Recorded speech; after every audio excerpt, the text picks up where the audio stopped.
Hello friends, this is Shahbaz and you are watching our YouTube channel Vidhik Jagrukta. आज हम आपके लिए एक बहुत ही इंफॉर्मेटिव वीडियो लेके आए हैं और ये वीडियो रिलेटेड है अनअकैडमी से। आपने मेरी प्रीवियस वीडियो देखी होंगी और मैं बहुत समय से आप लोगों को एंकरेज कर रहा हूं कि आप अनअकैडमी ज्वाइन करिए। इसके पीछे बहुत सारे रीजंस हैं। अनअकैडमी है भारत का सबसे बड़ा प्लेटफॉर्म जो आपको ऑनलाइन एजुकेशन प्रोवाइड कर रहा है और इस जगह पर जो इंडिया के बेस्ट एजुकेटर्स हैं वो आपको क्या कर रहे हैं, एजुकेशन प्रोवाइड कर रहे हैं।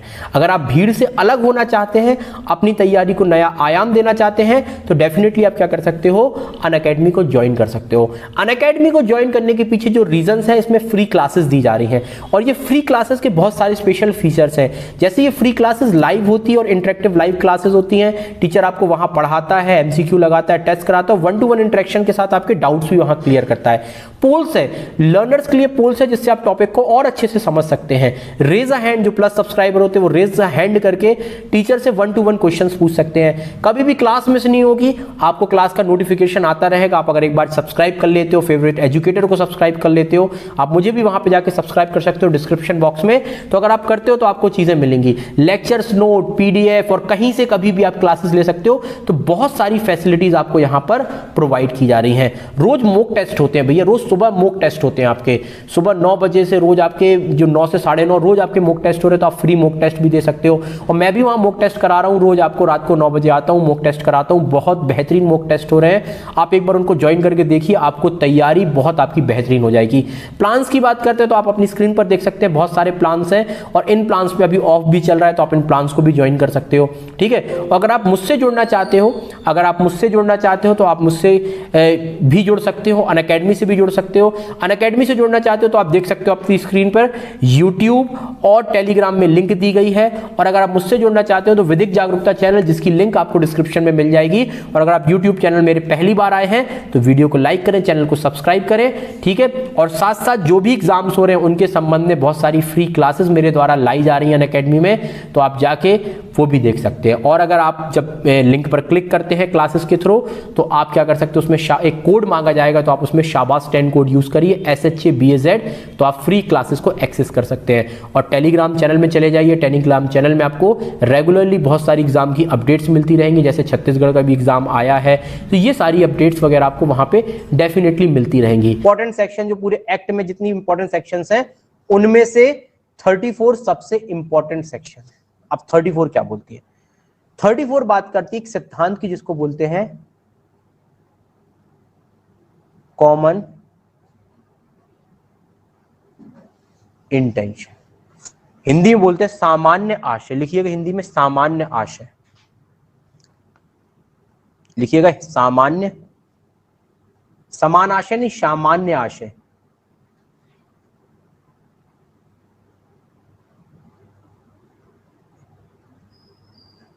कॉमन इंटेंशन अर्थात सामान्य आशय। अब ये बहुत इंपॉर्टेंट प्रिंसिपल है।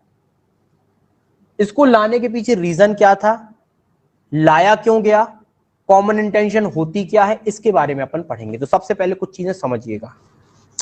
देखिए, इसको बोलते हैं जॉइंट लायबिलिटी की सेक्शन। इस पे आप एक वर्ड और लिख सकते हो, इनको बोलते हैं जॉइंट लायबिलिटी की सेक्शन।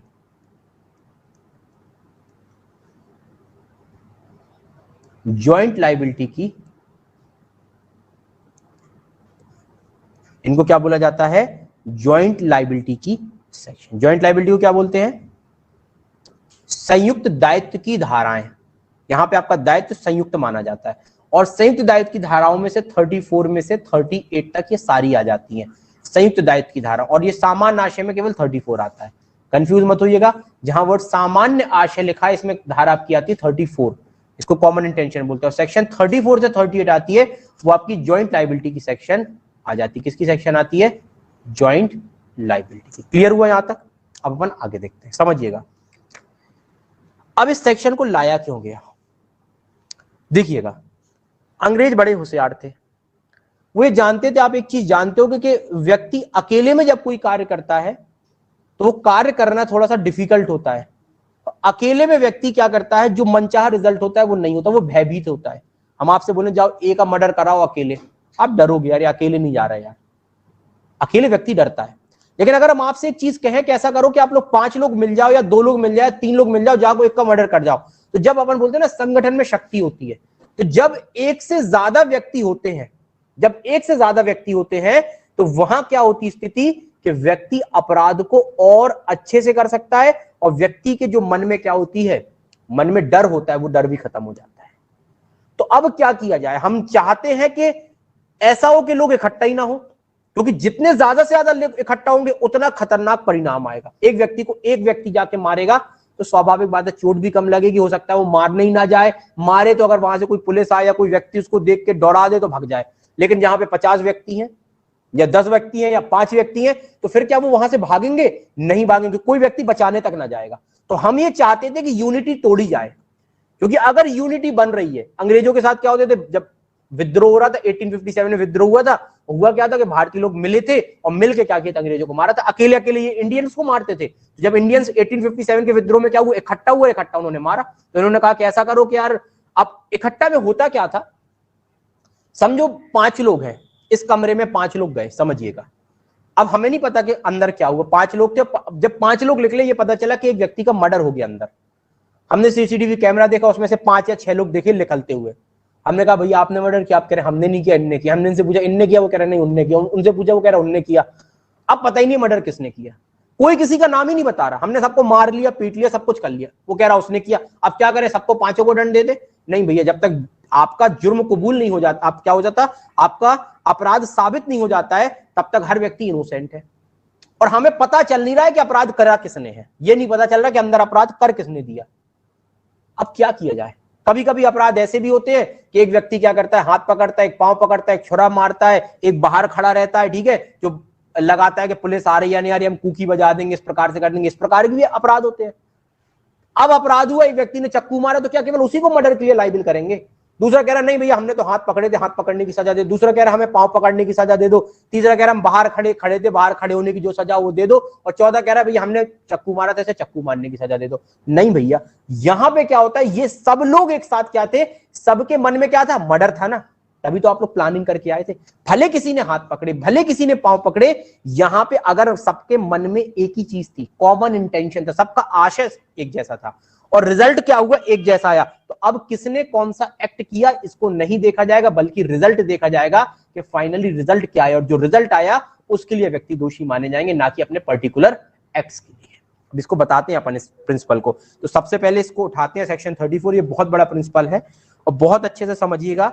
अगर ये सेक्शन समझ में आ गई तो बहुत अच्छा है, ठीक है। एक बार इंग्लिश में पढ़ा देता हूं, एक बार हिंदी में, फिर इसमें बहुत सारी चीजें लिखनी है, कुछ केसेस बताऊंगा, तब चीजें आपको समझ में आएंगी। लिखा है, When a criminal act, जब कोई आपराधिक कार्य is done by several person, जो several person द्वारा किया जाता है, several person मतलब एक से अधिक व्यक्ति द्वारा किया जाता है।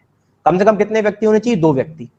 जब कोई आपराधिक का, देखिए क्या क्या आ रहा है, पहली चीज क्या होनी चाहिए, कोई क्रिमिनल एक्ट, कोई आपराधिक कार्य होना चाहिए। दूसरा बोलता है किसके द्वारा किया जाना चाहिए, सेवरल पर्सन मतलब खूब सारे, प्लस 1 व्यक्ति, एक व्यक्तियों से ज्यादा, एक से 1 प्लस पर्सन होने चाहिए।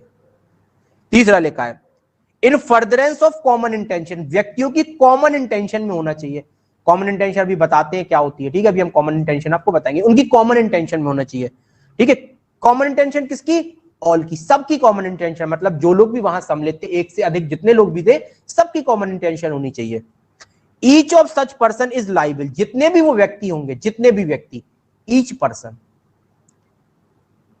पर्सन जितने भी वो व्यक्ति होंगे, लिखा है वो उसी मैनर में लाइबल होंगे, उसी प्रकार से मैनर में लाइबल होंगे कि मानो उन्होंने कार्य एलोन किया है, अकेले किया है।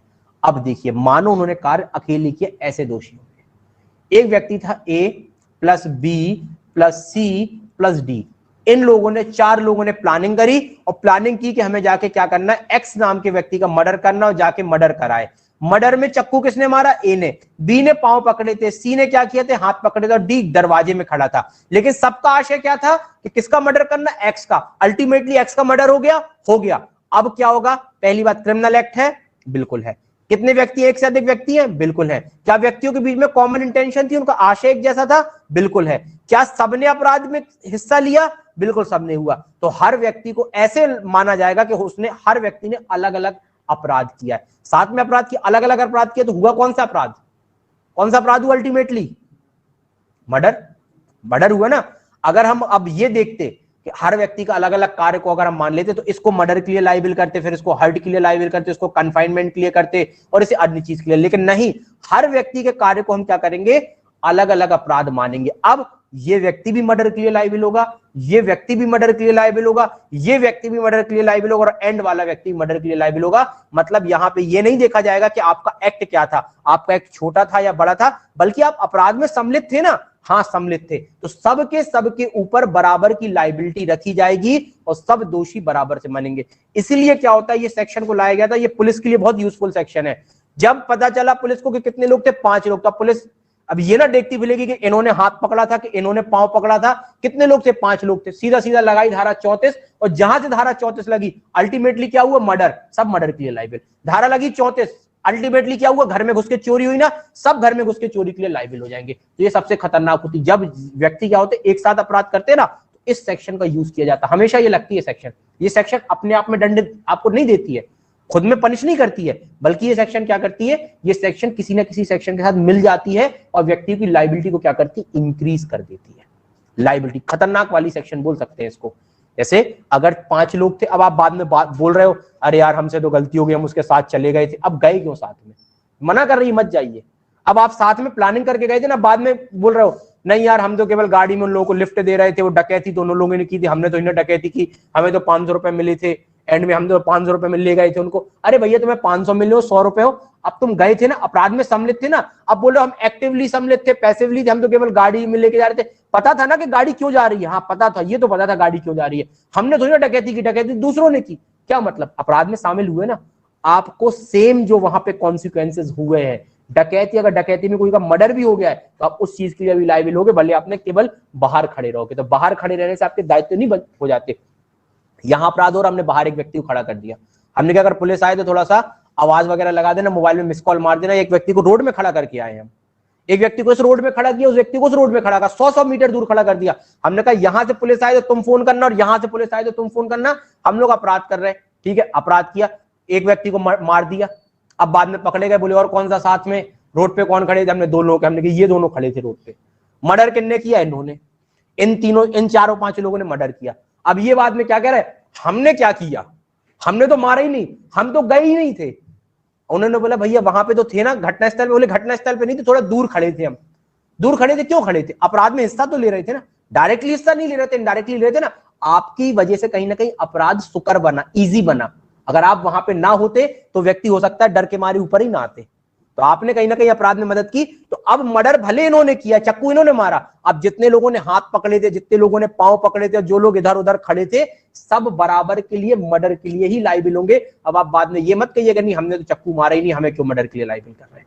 तो ये खतरनाक सेक्शन कहती है, समझ में आया, इतनी खतरनाक चीज है, इसलिए व्यक्ति के ऊपर ये सेक्शन 34 लगा देती है। और 34 में केवल एक का जुर्म कबूल करना, जैसे हमें केवल अब 34 लगी ना, तो आप कितने लोग थे, 8 लोग थे, हमें 8 के हमें नहीं बताना, हमें केवल ये बताना कि 8 लोग सम्मिलित थे, बस ये बताना है, हमें ये नहीं बताना किसने क्या किया, हमें मतलब ही नहीं, तुमने क्या किया कोई मतलब नहीं, हमें केवल ये प्रूफ करना है कि 8 लोग थे, 8 में मर्डर हुआ, हाँ हुआ, किसने मर्डर किया, किसी एक व्यक्ति ने मर्डर किया, किसने किया, अगर ये बता पाओ तो भी ठीक है, ना बता पाओ किसने किया तो भी ठीक है।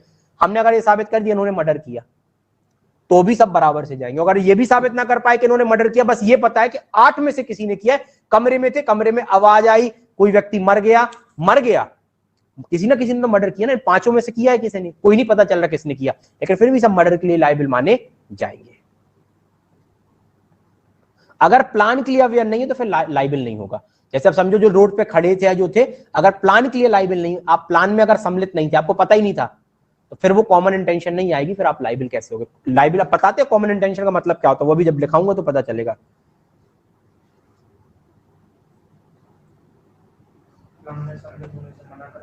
क्या कोई दिक्कत नहीं, आप लायबल नहीं होगे जब तक आप फर्दरेंस में कोई कार्य नहीं करोगे, उसके अग्रसर में कोई कार्य नहीं करोगे, तब तक लायबल थोड़ी ना होगे।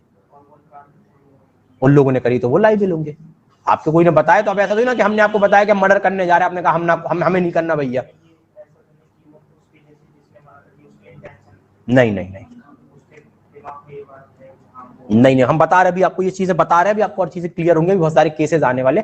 अभी तो एक सेक्शन स्टार्ट किया है सर, 3 मर्डर करे और एक एक्स के घर में चोरी कर ले, क्या जॉइंट लाइबिलिटी नहीं होगी भैया? जॉइंट लाइबिलिटी अगर पहले से पता था उनको कि वो मर्डर करेंगे और जॉइंट लाइबिलिटी अगर तो हो जाएंगे दोषी। ठीक है, पहला सीधा सीधा है कि प्री प्लानिंग होनी चाहिए आपकी। ये एक्ट ऐसा ही नहीं होता। और प्लानिंग मतलब आपकी घटना के पहले कोई ना कोई प्लानिंग होनी चाहिए, बिल्कुल सजा बराबर मिलेगी। अब थोड़ा सा रुक तो जाइए, धैर्य रख लो। आप लोग क्यों परेशान हो रहे? अभी सेक्शन भैया चालू नहीं की है, आप लोग अभी से परेशान। अभी केवल हम आपको सेक्शन तो खत्म हो जाने दो फिर पूछिएगा। अभी मैं कोई डाउट नहीं बताऊंगा, अभी सेक्शन तो चालू हो जाने दो। अभी एक हिसाब से सेक्शन चालू ही नहीं किए हैं और आप लोग को अभी लग रहा है कि पता नहीं खत्म हो गई जैसे। ये हम तो ना ऊपर ऊपर से पढ़ा रहे, भले समझ में ना आए लेकिन पढ़ाएंगे तो पूरा ही। चलिए आ जाते हैं आगे। सबसे पहले लिखिएगा सेक्शन 34 लिखिए। सेक्शन 34 पहले चीजें लिख लीजिए, फिर सारी चीज आपको बताते हैं क्या क्या चीजें होनी चाहिए सेक्शन 34 के लिए। पहला, सेवरल पर्सन, एक से अधिक व्यक्ति होने चाहिए। दूसरा, कोई वर्क होना चाहिए फर्दरेंस में। फर्दरेंस मतलब अग्रसर में उसके, ऐसे नहीं केवल प्लानिंग बना के घर पे बैठ गए देन कॉमन इंटेंशन की लायबिलिटी नहीं होगी। फर्दरेंस में कोई वर्क होना चाहिए, वर्क होना चाहिए फर्दरेंस में। और फर्दरेंस में सबकी कॉमन इंटेंशन के फर्दरेंस में वर्क होना चाहिए। फर्दरेंस में, फर्दरेंस मतलब अग्रसर आगे होगी। ठीक है, कैसा कार्य होना चाहिए? ऐसा कार्य किया गया हो जो लॉ द्वारा फॉरबिडन है। लॉ द्वारा क्या है? फॉरबिडन। लॉ द्वारा फॉरबिडन मतलब जो विधि द्वारा क्या है, जिसको मना किया गया है, ये चीज होनी चाहिए। इसके बाद आइए आगे। ये सेक्शन डीम्ड लाइबिलिटी की बात करती है। डीम्ड लाइबिलिटी, डीम्ड लाइबिलिटी मतलब जो व्यक्ति लाइबल नहीं होता उसे लाइबल मान लिया जाता है। मर्डर इन्होंने किया था, लाइबल सबको मान लिया गया। डीम्ड का मतलब होता है जो चीज होती नहीं मान लिया जाता है। मर्डर किसने किया था? इन्होंने, ए ने मर्डर किया था, लेकिन हमने बी, सी और डी उसके साथ शामिल थे ना? बिल्कुल थे। मर्डर किसने किया? ए ने। चाकू किसने मारा या गोली किसने मारी? ए ने। लेकिन बी, सी उसके साथ सम्मिलित थे ना, तो ये जॉइंट लाइबिलिटी बन जाएगी। भले इन्होंने मर्डर नहीं किया लेकिन हम मान लेंगे कि इन्होंने भी क्या किया? Deemed murder. डीम्ड मतलब जो चीज होती नहीं है मान लिया जाता है। तो यहाँ पे डीम्ड लाइबिलिटी की सेक्शन बनती है। ठीक है, इसको आर्टिफिशियल लाइबिलिटी और एक्सटेंडेड लाइबिलिटी भी बोलते हैं। एक्सटेंडेड मतलब विस्तृत दायित्व बन जाता है, किया इतना बढ़ इतना किया। ठीक है, आर्टिफिशियल मतलब जो चीज नहीं है उसको बना दिया जाता है अपने आप। आपकी दायित्व तो नहीं बन रहा था, मारा इन्होंने, आपका दायित्व ऑटोमेटिकली बना दिया जाएगा। Extended liability. ठीक है, यहां तक हो गया। नेक्स्ट आ जाते हैं हम। अब सबसे पहले आइए वर्ड लिखिए कॉमन इंटेंशन का मतलब क्या होता है। बार बार पढ़ रहा है common intention, common intention, what do you mean by common intention. तो सबसे पहले कॉमन इंटेंशन तो समझ लो। अभी बोल रहा है कि कॉमन इंटेंशन में कार्य करेगा, तो कॉमन इंटेंशन मतलब क्या होती है? सबसे पहले unity in criminal act, Hindi में भी लिखवाता जा रहा हूं, लिखते जाइए यूनिटी इन। पहले लिख लीजिए फिर बताता हूं, सारी चीजें डिफाइन कर रहा हूं। Unity in criminal act Hindi में लिखिएगा आपराधिक कार्य में हिस्सेदार, एकता। आपराधिक कार्य में एकता, आपराधिक कार्य में एकता, यूनिटी इन क्रिमिनल एक्ट। दूसरा लिखिएगा प्री प्लान्ड एक्ट, पूर्व नियोजित कार्य, पूर्व नियोजित कार्य, प्री प्लान्ड एक्ट, पूर्व नियोजित कार्य, प्री प्लान्ड एक्ट। तीसरा लिखिए ओवरलैपिंग ऑफ माइंड, मस्तिष्कों का अतिव्यापन। अतिव्यापन मतलब overlapping, overlapping of mind. Next लिखिएगा sharing of knowledge, sharing of knowledge या ईच अदर माइंड, दूसरे के मन को, दूसरे के ज्ञान को या उसके मस्तिष्क को क्या करना? शेयर करना। उनकी नॉलेज मतलब जो आपके मन में चल रहा है क्या वही हमारे मन में चल रहा है। तो आप लिखिए sharing of each other mind, ऐसे लिखिए sharing of each other mind, sharing of each other mind. इसको मीटिंग ऑफ माइंड भी कह सकते हो, मीटिंग ऑफ माइंड भी बोल दीजिए, कंसेंसस आइडम बोल सकते हो। मीटिंग ऑफ माइंड वर्ड लिखिए, मस्तिष्कों का मिलन लिख लीजिएगा, मीटिंग ऑफ माइंड। इसके बाद लिखिए prior meeting of mind. Prior मतलब prior meeting of mind, prior मतलब मस्तिष्कों का पूर्व मिलन। ऐसा ऐसा नहीं कि बाद में मिल रहा है मन, जब मर गया फिर बोल रहा है कि अब आप बोले अपन भी तुम भी मानने आए थे क्या? बोले हाँ हम भी आए थे। बोले तुम भी आए थे? बोले सही है यार, दोनों ने मार दिया। पहले से माइंड आपके होने चाहिए, वो पहले से मिलने चाहिए। तो वर्ड लिखिएगा प्री प्लान्ड एक्ट, या इसको sorry prior meeting of mind लिख लीजिए, prior meeting of mind, prior मस्तिष्कों का पूर्व मिलन, प्रायर मीटिंग ऑफ माइंड। इसके बाद same motive, same motive between all, सबका हेतु सेम होना चाहिए।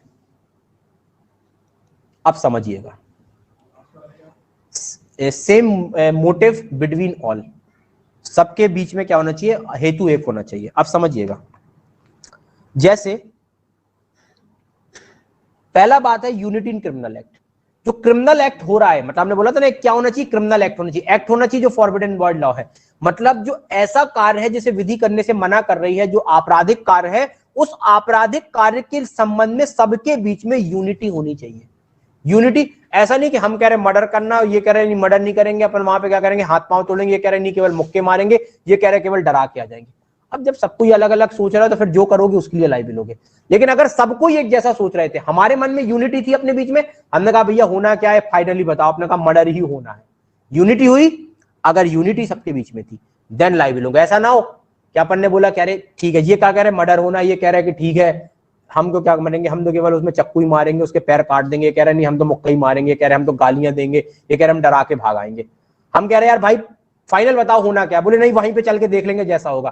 अब ये आपकी क्या है, यूनिटी नहीं है क्रिमिनल एक्ट में। अगर यहां पे ऑफेंस होगा तो जो व्यक्ति जो करेगा उसके लिए लाइबिल होगा। मीटिंग ऑफ माइंड है आखिरी के, मस्तिष्कों का मिलन, ठीक है, मस्तिष्कों का मिलन, मीटिंग ऑफ माइंड। तो अब यहां पे ये सेक्शन कह रही है कि अगर यूनिटी है, सबसे पहले यूनिटी आपको देखनी पड़ेगी। अगर क्रिमिनल एक्ट में यूनिटी नहीं है तो आप लाइबिल कैसे होगे, तो there must be a unity, criminal act में यूनिटी होनी चाहिए। अगर क्रिमिनल एक्ट में यूनिटी है देन आप लाइबिल माने जाओ। क्लियर हुआ, समझ में आया? यूनिटी मतलब जो हम सोच रहे हैं भैया आप सबके बीच में यूनिटी तो नहीं चाहिए, जब तक यूनिटी नहीं होगी तो फिर कैसे आप लाइबिल होगे, आप अपने अपने के लिए लाइबिल होंगे। दूसरा आता है pre planned act. Pre planned, जो आपका एक्ट होना चाहिए वो पहले से उसकी प्लानिंग हो जानी चाहिए। पहले से का मतलब कितने दिन पहले, पहले का मतलब दिन से पहले नहीं, मतलब घटना के पहले, चाहे वो घटना के 1 मिनट हो गया हो। कभी कभी होता है ना, जैसे समझो किसी की दुश्मनी आपको मिल गया, कोई हमारा भी दुश्मन इनका भी दुश्मन, और वो मिल गया, अपन चाय पीने गए वो मिल गया, हमने इनको इशारा कर दिया, घटना स्थल में इशारा, मतलब इस पर मूवमेंट ऑफ, हमने इनका इशारा किया, हमने कही इतने बस आंख मारी या ऐसा किया, बस इतने में समझ गए दोस्त थे, और इन्होंने जाके पीछे से पकड़ा और हमने धुनाई दी, दोनों ने मारा। ये भी कॉमन इंटेंशन है, क्योंकि ये प्री प्लान्ड एक्ट है। प्री प्लान्ड एक्ट का मतलब ये नहीं है कि आप बढ़िया कहीं पे गद्दों में जाके बैठो, कुर्सी लगाओ, फिर 2-4 दिन उसमें वो डिस्कशन करो, फिर डिस्कशन को लिखा जाएगा, ये नहीं होता भैया। सीधा सीधा है कि अगर प्री प्लान्ड एक्ट था, प्री प्लान्ड मतलब आपने प्लानिंग की, प्लानिंग कितने पहले हुई कोई मतलब नहीं है, बस प्लानिंग हुई हो, कितने पहले उसका कोई मतलब, ठीक है। यहां पे इसके बाद आ जाते हैं नेक्स्ट, ओवरलैपिंग ऑफ माइंड, मतलब जो हमारे मन में चल रहा है वही तुम्हारे मन में, माइंड लैपिंग होनी चाहिए, ओवरलैपिंग। ऐसा ना हो कि हमारे मन में कुछ चल रहा है, हम जा रहे हैं कहीं पे, हमने कहा वहां पे अपन को चल रहा है मर्डर करना, तुम्हारे मन में चल रहा है कि हम तो चोरी करेंगे, भैया पैसा वाला आदमी है, क्या करना मर्डर करके, हम सोच रहे मर्डर करेंगे, वो कह रहा नहीं हम तो भैया और कुछ करेंगे। अब भैया अलग अलग, अगर माइंड ओवरलैप नहीं हो रहा है आपके मस्तिष्क का अधित्याजन नहीं हो रहा, अगर आपके माइंड एक दूसरे को ओवरलैप नहीं कर रहे, ओवरलैप का मतलब होता है मिक्सिंग ऑफ माइंड, जो हमारे मन में वही तुम्हारे मन में, वही तुम्हारे, जो लोग इसमें हिस्सा ले रहे हैं कॉमन इंटेंशन में, सबके मन में एक ही चीज होनी चाहिए। ऐसा नहीं कि सबके मन में अलग अलग चीज हो, अगर सबके मन में अलग अलग चीज होगी देन आप लाइबिल नहीं माने जाओगे। क्लियर हुआ? नेक्स्ट आ जाइए, वही मतलब वही बोला, 2 माइंड 1 जान, ठीक है, कुछ भी बोल लो अपना, ठीक है, नए नए चीजें आ जाती है। इसके बाद अपन देखते हैं prior meeting of mind. Prior meeting of mind को अपन इसी से जोड़ सकते हैं, प्री प्लान्ड एक्ट से, चाहो तो इस आखिर आता है सेम मोटिव। मोटिव भी सबका सेम होना चाहिए, जो मतलब हम करना चाह रहे हैं वही आप, तो लगभग इस पॉइंट्स को क्या करते हैं अपन बार बार पढ़ते हैं तो ये एक जैसे आते हैं। तो सीधा सीधा है कि जो व्यक्ति अपराध करने वाले हैं, अपराध करने के पहले सबसे पहले प्लानिंग होनी चाहिए, प्लानिंग एक ही चीज को लेके होनी चाहिए, प्लानिंग के संबंध में दोनों की नॉलेज शेयर होनी चाहिए, जो हमारे मन में नॉलेज है वही आपके मन में होनी चाहिए। अगर ये सारी चीज आती है तो हम बोल सकते हैं कॉमन इंटेंशन है। हमने कहा कि भैया ए नाम के व्यक्ति ने कहा अपने साथियों बी और सी से कि यार एक्स नाम का व्यक्ति अपने घर पे नहीं है, उसके घर पे चलो चोरी कर लेते हैं, मुझे पता चला है कि वही कहीं शादी में गया है। ए ने अपनी बात किससे कही? बी से। अब तीनों को क्या होना चाहिए? पहली बात तो एग्री होना चाहिए, और किस चीज पे एग्री होना चाहिए? चोरी पे एग्री होना चाहिए। एक व्यक्ति कह रहा नहीं यार मेरी तो दुश्मनी, हम तो चोरी तो करेंगे और घर भी जलाएंगे, तो अब ये अलग चीज हो गई। तो अब ए के जो मन में है वही बी के मन में होना चाहिए, वही सी के मन में, तीनों के बीच में प्री प्लान्ड होना चाहिए, सिमिलर एक्ट होना चाहिए और कोई ऑफेंस के संबंध में होना चाहिए। अगर अब तीनों ने कुछ किया है कार्य, अब ए में हिस्सा जैसे भी लिया हो, एक कह रहा था हम तो गाड़ी चला के जाएंगे, वो कह रहा था नहीं हम तो बाहर खड़े होकर सबको पुलिस को देखेंगे, कोई आ नहीं रही तो हम अंदर से जाके चोरी कर लेना। अब लाइबल तीनों जन यहाँ पे बराबर ही माने जाएंगे क्योंकि आप तीनों पार्टिसिपेट कर रहे हैं। हमें केवल पार्टिसिपेशन से मतलब है, हिस्सेदारी से मतलब है। हिस्सेदारी आपकी एक्टिव थी, पैसिव थी, पॉजिटिव थी, नेगेटिव थी, किस प्रकार से थी, इससे कोई बहुत ज्यादा लेना देना नहीं है। केवल मतलब किससे है, आपकी हिस्सेदारी से। क्लियर हुआ यहाँ पे? यहां पे आया कि नहीं आया समझ में? यहां पे क्लियर हुआ कि नहीं हुआ? इसके बाद आइए लिखिएगा सेक्शन 34 में और चीज लिखिए। लिखिए सेक्शन 34 जो सेक्शन 34 एक सिद्धांत, एक केस आया था, उसके केस पे जो सिद्धांत दिया गया था उस पे बेस्ड है। देखिए section 34 is based on the principle laid down in the case of, एक मतलब केस था, उस केस में सिद्धांत आया था, उस सिद्धांत पे बेस्ड है। तो आपसे पूछा था सेक्शन 34 किस केस में, भैया किस केस में बेस्ड है, जल्दी बताइए कौन सा केस है, किस केस में क्या सिद्धांत आया, तो किस सिद्धांत पे बेस्ड है, जिनको पता हो बताइए फटाफट। बेस्ड किस पे, प्रिंसिपल किस पे बेस्ड है? बिल्कुल आर वर्सेस क्रूज। लिखिए आर वर्सेस क्रूज, बिल्कुल शिल्पा ने भी सही बोला और आपने भी सही बोला, R versus cruise. R versus cruise के केस में सिद्धांत आया था, प्रिंसिपल आया था, और इसी प्रिंसिपल पे सेक्शन 34 बेस्ड है। पूछा जा सकता है आपसे।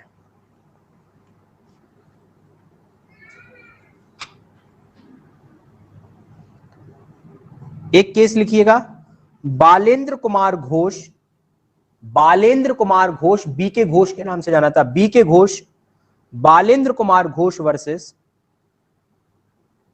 क्या था पूरा नाम, बालेंद्र कुमार बी के Ghosh versus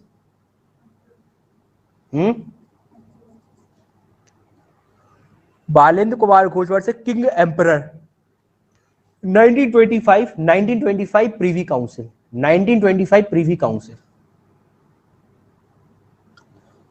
post master case के नाम से जाना जाता है। लिखिए इसमें पोस्ट मास्टर केस, क्या लिखा, king emperor, post master case.